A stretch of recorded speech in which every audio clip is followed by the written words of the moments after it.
Bonjour à tous et merci d'être avec nous. On est dans cette émission qu'on appelle Zigzag, émission culturelle. Oui, parce que ce soir, j'ai le plaisir d'avoir avec moi Jean-Jacques Morel.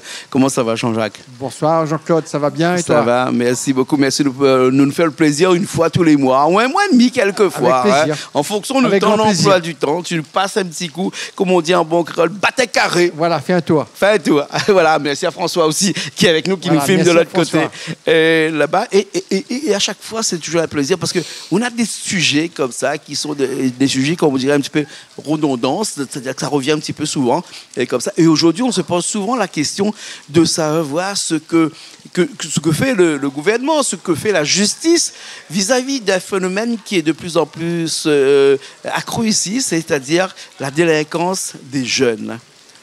La délinquance des jeunes, on le voit souvent. On a dernièrement vu des jeunes qui sont un petit peu livrés à eux-mêmes et qui font des choses qui sont pénalement responsables. On ne sait pas si c'est les parents qui sont responsables ou c'est les enfants qui sont responsables. On les a vus jeter des cailloux sur la voie publique. On les a vus incendier des champs de canne. On les a vus actuellement en train de se battre dans la cour des écoles et en train de se filmer pour se poster. Les jeunes, on a l'impression que c'est plus les jeunes de notre temps. Hein? Puisqu'on parle là d'un temps, peut-être que les jeunes qui ont 20 ans ne peuvent pas connaître, comme dirait notre cher ami Aznavour. Mais quand même, on a un gros problème actuellement vis-à-vis des jeunes ici à La Réunion. Et quand toi, tu es avocat, parce que là, tu es Jean-Jacques Morel, avocat aussi, hein, et que fait la justice vis-à-vis de ces jeunes-là, hein? Quels sont leurs rôles et quelles sont les conséquences de toutes leurs déboires, on va dire, ou de leurs des choses qu'ils font? Alors, il y a la justice, mais il y en a aussi les parents. Oui. Il ne faut pas oublier les parents. Parce que la justice fait ce qu'elle peut, elle n'est pas facile. On va dire, moi, que pour les parents, elle n'est pas facile. Les parents, aussi. Pareil aussi, il faut ce qu'ils veulent. Parce que les enfants, quand ils grandissent, il n'est pas évident de dire, fais pas ça, fais ci, là, on aura de problèmes. Aujourd'hui, tu as une législation qui est devenue inadaptée, qui date de 80 ans, 1945, après-guerre. Après-guerre, bon. Ouais. Et il y a une législation qui dit, et ça reste valable, on ne doit pas juger de la même façon un majeur qu'un mineur. Et qu'un mineur, parce qu'il est encore jeune, et que s'il a pousse torte, il peut encore dresser comme une plante, si on met un tuteur, il monte droite, il faut voir les choses avec plus d'indulgence. Et ce principe doit rester. Mais à force de tout expliquer, on a tout pardonné. Et aujourd'hui, je parle de façon générale, après il y a toujours des situations particulières. Et aujourd'hui, tu as donné beaucoup d'exemples. On voit que, en particulier sur les villes, c'est peut-être un peu moins vrai dans les hauts, à la campagne, le jeune est encore un petit peu plus tranquille, il sort dans la boutique, il boit un coup, il rentre son case. Mais notamment, on est dans l'Est ce soir. Ouais. Il pleut, on est très bien. Bassin-la-Boue. Tu as Saint-Benoît, tu as Saint-André. J'ai vu que même à Sainte-Suzanne, il y a eu des événements. Et à Saint-Denis. Donc, dans tout le nord-est de l'île, tu as des phénomènes de délinquance, notamment, pas que, mais notamment de jeunesse. Et tu vois que les maires essayent de prendre des mesures timides. Je dirais un petit mot. Je ferai une petite incursion dans la politique tout à l'heure. J'entends souvent des doubles langages, des gens qui ont un discours répressif, strict, officiellement, et puis quand ils sont à Paris, ils sont laxistes. Des gens qui, ici, disent l'immigration cause problème, et qui sont à Paris, disent qu'il faut ouvrir la France aux quatre vents. Bref, pour revenir aux mineurs, il y a eu une réforme, et si tu veux, on va dire deux mots, puisque le Parlement, notamment l'Assemblée nationale, à la demande de M. Attal, mais voté par la droite et par le Rassemblement national, il y a eu une réforme des mineurs. Et si tu veux, je vais expliquer un petit peu dans quelle direction il y a des nouveautés. Bien sûr. Est-ce que toi, qui vis à La Réunion, qui part un petit peu souvent en métropole aussi, vraiment c'est un cas un peu particulier ici à La Réunion, cette révolte de ces mineurs qui cassent, qui brisent et qui sont un petit peu, on dirait des délinquants, parce que c'est un mot qui est issu de la justice, le mot délinquant. Bien sûr, mais le délinquant, il peut être mineur, il peut être majeur, il peut être vieux, il peut être jeune. Oui. Mais la délinquance des mineurs, La délinquance des mineurs a évolué j'allais dire, dans tout le pays, et peut-être même dans toute l'Europe. Un jeune de 45, souvent d'ailleurs, s'il ne faisait pas d'études, il était déjà au boulot à 15-16 ans, c'est pas un jeune de 2025. Et c'est pour ça que, conscient de ça, le gouvernement, qui ne fait pas que des choses mal, il faut essayer aussi de faire le tri dans le café, a dit nous va quand même serrer la vis. Ouais. Il y a 3 pistes qui ont été évoquées. D'abord, une réaction plus rapide, parce que souvent, la justice des mineurs, il tarde. Il commence par juge à eau dans 3, 4, 5 mois, il reconnaît au coupable, n'a point de peine, la peine est renvoyée l'année prochaine, et vous les sanctionnez au bout d'1 an. Une comparution immédiate presque pour les jeunes, les jeunes aussi. Justement, les comparutions immédiates qui sont possibles pour les majeurs vont devenir possibles pour les mineurs. Et c'est une bonne chose. D'être jugé rapidement.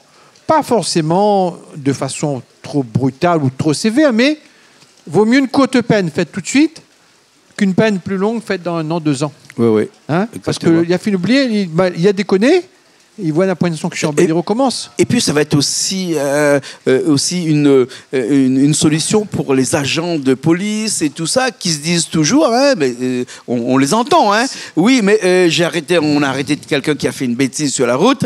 Et après on n'a plus entendu parler de ça. C'est pour ça, moi je suis pour le principe action-réaction. Voilà. C'est-à-dire à partir du moment où il y a une bêtise, il faut la sanctionner assez vite. Oui. La deuxième chose, c'est une responsabilité accrue des parents. D'accord ? Si le tuteur de 2 façons. S'il pousse tort, c'est le tuteur. Mais les parents ont une responsabilité. Il ne faut pas dire que c'est la justice. La justice intervient comme un médicament. Ouais. Mais en prévention, c'est quoi ? C'est les parents. Qu'est-ce que fait un enfant qui a 11 ans, 12 ans, 13 ans, dehors à 22, 23 heures ? Explique-moi un couvre. Ouais. Donc là, il y a des mesures de couvre-feu qui vont être rendues possibles dans certaines conditions pour empêcher... Il y a Saint-André, Joël Bédier, qui a mis en place le couvre-feu dernièrement à Fayard. Et le préfet, à juste titre, a aussi considéré qu'il fallait prolonger ces mesures de couvre-feu. Un enfant, quand tu as 12 ans, 13 ans, mais tu es un marmaille, qu'est-ce que tu fais dehors en pleine nuit ? Donc, responsabilité des parents à 2 égards. D'abord, de garder le gamin chez lui. Et 2, s'il casse une voiture, boîte aux lettres, abribus, eh bien les parents ils devraient payer. Poubelle, peut-être c'est pas ce qui coûte le plus cher. Mais imagine ce que coûte un abribus, un quart. On détruit des bus, on casse les vitres. Parfois le chauffeur de bus est blessé. Donc les parents devront contribuer avec des dommages-intérêts, et des allocations familiales qui pourraient être coupées plus facilement. On a entendu parler. Il faut responsabiliser les parents. Aujourd'hui, ça n'est pas encore le cas. Voilà. Ça m'apparaît très important. Donc, justice plus rapide avec les comparutions immédiates. Responsabilisation des parents avec des couvre-feux, dommages-intérêts. Et puis, on peut dire un mot aussi de ce qui s'appelle l'excuse de minorité. Elle est nécessaire, l'excuse de minorité. Il ne faut pas juger un gamin qui a 16 ans comme un type qui a 25 ans. Mais on doit pouvoir... Moi, je suis de ceux qui pensent qu'il faut faire confiance au juge. Les pannes automatiques, ça ne fonctionne pas. Mais on doit pouvoir moduler l'excuse de minorité. Et ne pas l'accorder automatiquement. Donc, ça me paraît important. Parce que je suis mineur, je ne suis pas responsable. Voilà. C'est ça un petit peu l'excuse de minorité. C'est un peu ça. Voilà. Mais je dois dire que les politiques aussi ont une responsabilité, parce que quand je vois certains parlementaires réunionnais, je nommerai personne. D'abord, souvent, ils ne donnent pas l'exemple. Bon. Eux-mêmes, ils ont des ennuis judiciaires. Et ça ne donne pas l'exemple, parce que tout ce qui est alcool, stupéfiant, etc., il faut donner l'exemple. Mais deuxièmement, ils te disent, à la réunion, il faut être strict. Je suis à la sécurité, je suis à l'immigration sauvage, et quand la fille arrive à Paris, c'est pas s'il a frais, il tape sur les autres cocos. Ah ben dis non, il faut ouvrir les frontières, la sécurité c'est pas grave. La sécurité, Jean-Claude, c'est la première des libertés pour les Réunionnais. D'accord. Et si une maman ne peut pas aller acheter son pain tranquillement, acheter un sac de riz à la boutique, aller au cinéma, ou pourquoi pas balader un peu en ville, eh bien, c'est monsieur et madame tout le monde qui en sont victimes. Et on sait que les Réunionnais sont des gens pacifiques, légalistes, qui respectent la loi. D'accord, Jean-Jacques. C'est pour ça qu'il faut Oui. Je dirais, dans le calme, il faut certainement plus de sécurité et j'allais dire plus de contrôle. Je prends un exemple. Les caméras de surveillance. Quand j'étais premier adjoint au maire à Saint-Denis, on a mis les caméras, on a instauré les caméras. La gauche, on a mis quelques-unes de plus. Mais il en manque beaucoup. Il y a énormément de voyous qui cassent, qui brisent à Saint-Denis. On éteint les lumières pour sauver quelques oiseaux. Et pendant ce temps-là, les gens se font agresser, se blessent, et tombent aussi. Donc c'est des mesures qui sont absurdes. Et un des enjeux, je pense, des scrutins à venir, c'est davantage de sécurité avec une police municipale, je parle des communes en général à La Réunion, qui intervient, pas que pour le jour mettre des procès-verbaux, quand tu as dépassé ton parc-mètre, mais qui intervient la nuit avec des chiens pour renforcer la sécurité des Dionysiens à Saint-Denis, mais des Saint-Suzannois, des Bénédictins, etc. D'accord. Jean-Jacques, on va arriver à la machin. On ne va pas se voiler la face. On ne va pas se voiler la face ce soir ici. On sait que, moi, dans mon temps, il n'y avait pas beaucoup de délinquance de mineurs. Dans ton temps non plus. C'est vrai. C'est arrivé il n'y a pas longtemps de cela. Mais est-ce qu'on pourrait dire que c'est arrivé par un système d'immigration voulu ou pas voulu, hein? Parce qu'aujourd'hui, c'est vrai, statistiquement parlant, hein, on ne va pas jeter la pierre à telle ou telle communauté, mais on voit bien que moi, je sors de chez moi, de mon portail, je croise des jeunes sur la route. Il y en a quelques créoles aussi, hein, bien sûr. Bien sûr. Bien sûr. Évidemment. Hein. Mais il n'y a pas que. Il y a beaucoup d'autres personnes qui viennent d'ailleurs, et qui sont français, et quelquefois quelques-uns qui ne le sont pas aussi, et qui sont ici. Ils ne vont pas chercher seulement les régimes de bananes. Hein. Ils vont chercher le vélo de ton fils qui est dans la cour, qui vont le revendre ensuite dans un marché parallèle à côté qu'on se connaît bien. Hein. Ils vont aller chercher tes tortues. Parce que ça se vend très bien dans ce marché parallèle-là. Ils vont sauter le portail et quelquefois même, ils vont même entrer dans ta maison. C'est un gros problème aujourd'hui, ça. On a vu que un petit peu partout, les politiques ne font rien. Hein? La police fait ce qu'il peut, mais bon, on ne peut pas mettre un policier devant chaque personne qui circule sur la route le soir. Hein, parce que quelqu'un qui circule sur la route, le soir, s'il n'y a pas un couvre-feu, il est légal, il peut circuler sur la route. Que dire de ces personnes qui sont arrivées ici à La Réunion et qui foutent un petit peu actuellement ce bordel-là un petit peu partout? Je ne veux pas parler de Saint-Benoît, je ne veux pas parler de Saint-André, je ne veux pas parler de Sainte-Marie, je ne veux pas parler de Saint-Denis, je ne veux pas parler de Saint-Louis, je ne veux pas parler de Saint-Pierre, et même jusqu'au Tampon. Aujourd'hui, il paraît qu'il y en a aussi, alors que là-bas, c'était un quartier qui était préservé, comme on dit.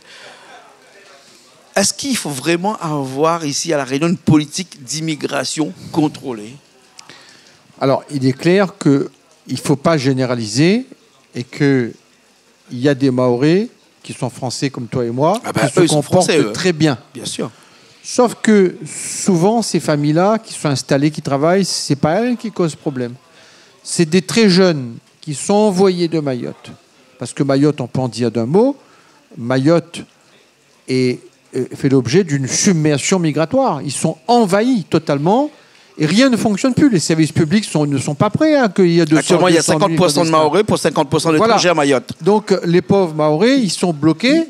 Et Mme Bamana, qui est députée Rassemblement National, que j'ai rencontrée d'ailleurs à Paris il y a au mois de novembre, elle essaye de voir comment on peut, dans le respect mutuel, essayer d'améliorer les choses.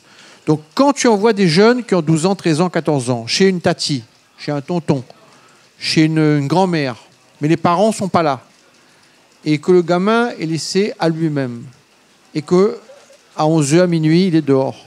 Il est sans contrôle, ses parents ne sont pas là, il y a un phénomène de pauvreté qui accentue. C'est là qu'il y a des mesures très fortes, et le préfet lui-même a dit on va, à ce moment-là, tout de suite bloquer les allocations familiales et prendre des mesures de sanctions. Ça me paraît indispensable parce que nous autres Réunionnais, nous avons l'habitude de vivre dans la tranquillité, dans la paix, dans le respect de l'autre. Il y a toujours des délinquants réunionnais, évidemment, mais la majorité bien sûr, est tranquille. Bien sûr. Donc, on sait aujourd'hui qu'il y a l'insécurité et la jeunesse ne concerne pas, bien sûr, la délinquance des jeunes, ça ne concerne pas que le Mahorais, ça concerne aussi, c'est pour ça que je parle d'éducation. Il y a aussi des créoles qui déconnent. hein, comme diraient les jeunes. Mais il y a aujourd'hui un réel problème de jeunes qui sont laissés à eux-mêmes et qui grandissent comme des herbes folles et qui viennent casser, brûler, briser. Et un phénomène de bande. C'est pas moi qui en ai parlé, c'est le préfet. Des bandes qui attaquent. Et ça, je pense qu'il faut des correctifs qui sont forts. L'État doit jouer un rôle, mais les maires ont souvent un double discours. Hein. Je pense à un certain nombre de maires, je pense à des parlementaires qui parlent beaucoup, mais qui concrètement ne font pas grand-chose, comme on dit. C'est des petits faiseurs, mais des grands diseurs. Et voilà, ouais. Et voilà. D'autant plus que ces jeunes-là, ils ont en dessous de 18 ans, la plupart du temps, ils sont mineurs. Il y a énormément de mineurs. Et si la loi ne change pas... Mais c'est la raison pour laquelle aussi il faut modifier les textes sur l'immigration. Le Valls, le ministre de l'Outre-mer, dit qu'il faut supprimer le droit du sol à Mayotte. C'est pas qu'à Mayotte qu'il faut supprimer. Il faut supprimer le droit du sol sur tout le territoire français et exiger une présence plus longue sur le territoire français pour devenir français. En fait, le Premier ministre a parlé de sentiment de submersion migratoire. Mais c'est vrai. Aujourd'hui, les 3 problèmes de la France, c'est quoi? C'est le pouvoir d'achat, la pauvreté, misère. Et beaucoup de classes moyennes de Réunionnais qui nous regardent sont pris à la gorge le 18 mois. Insécurité et immigration. Ouais. Ce sont des sujets qui concernent tous les Réunionnais. Il faut être calme. Il ne faut pas, je dirais, perdre son sang-froid. Mais il y a des mesures à prendre par les parlementaires. Il y a des mesures à prendre par les maires. Force est de constater qu'aujourd'hui, ils sont souvent dans le blabla, mais il n'y a pas grand-chose de concret. Bien sûr, bien sûr. En tout cas, il y a un phénomène actuellement ici à La Réunion qui est quand même assez compliqué, puisque moi, j'ai rencontré des gens qui me disent que moi, le soir, je ne vais plus courir. Avant, j'allais courir le soir. Hein. Aujourd'hui, c'est plus possible parce que j'ai peur. Hein, même s'il leur est rien arrivé, mais ils ont peur parce qu'avec tout ce qui se passe, hein, on a une insécurité qui s'installe dans plusieurs communes ici à La Réunion et rien n'est fait. Qu'attendent les maires pour créer une police municipale nocturne de nuit? Ça coûte cher peut-être. Ça rentre pas dans le budget, il n'y a pas de budget. On connaît, en tout cas sur une commune comme Saint-Denis, la taxe foncière est chère. Hein. Il n'y a pas de cadeau, mais je crois que sur d'autres communes aussi. Sainte-Suzanne, Saint-Benoît. Donc, on connaît... rien n'est gratuit. Ouais. Donc, il y a peut-être parfois des communes qui ont un effectif communal pléthorique. Peut-être qu'on peut consacrer une petite partie des budgets à davantage de sécurité et de tranquillité pour les Réunionnais. Parce que nous, les Réunionnais, tranquilles, en fait. Bien sûr. Il faut préserver ce savoir-vivre réunionnais et cette tranquillité créole. Peut-être un petit peu plus de policiers qui circulent le soir aussi. Voilà, mais l'État... Les policiers d'État, les gendarmes font un travail extraordinaire, mais je maintiens que la police municipale, municipales sont absentes la nuit, hein, la plupart du temps, et il y a un vide. Il faut remédier à ça. D'accord. Voilà, ok. En tout cas, merci beaucoup merci d'en avoir parlé aujourd'hui parce que c'est un sujet quand même assez difficile. Un sujet d'actualité, mais difficile à en parler. Il ne faut pas stigmatiser, mais en même temps, il faut avoir les yeux ouverts. Hein. Il ne faut pas planer, hein. Il faut être un responsable politique respectueux. Hein. Les choses doivent se faire dans la loi, dans l'ordre, mais il y a des mesures à prendre. Bien sûr. Tu as eu l'occasion de plaider pour des jeunes actuellement? Moi, tu sais, quand je suis avocat, c'est un peu les servitudes de la profession. Je plaide parfois pour des victimes, et notamment dans cette jeune femme malgache qui a été écrasée par des galets. C'est moi qui étais l'avocat de cette famille, du papa, du grand-père, des sœurs. Et parfois, je plaide pour des jeunes mis en cause. Et les parents sont les premiers à tirer les oreilles. Et moi, je suis le premier dans mon bureau à dire « Mais bonhomme, tu crois que tu vas t'en sortir comme ça? Tu vas vivre toute ta vie comme ça, rentrer, sortir de prison ?» Donc, je suis le premier à sermonner parce que je pense que la jeunesse, c'est l'avenir. Donc, un jeune n'est jamais perdu. Donc, quand j'ai un jeune en face de moi qui a fait une bêtise parfois grave, un délit, parfois un crime, avocat, je suis là aussi pour petit à petit faire en sorte que nous ramène à lui dans la société et pour qu'il y retrouve des valeurs, pour créer une famille, avoir un travail. Bien sûr. Merci beaucoup, Jean-Jacques Morel. Merci beaucoup. Merci Richard qui était à Technique. Nous, on se retrouve une prochaine fois dans une nouvelle émission Zigzag culturelle, bien entendu, toujours sur Canal Austral. Allez, à la semaine prochaine.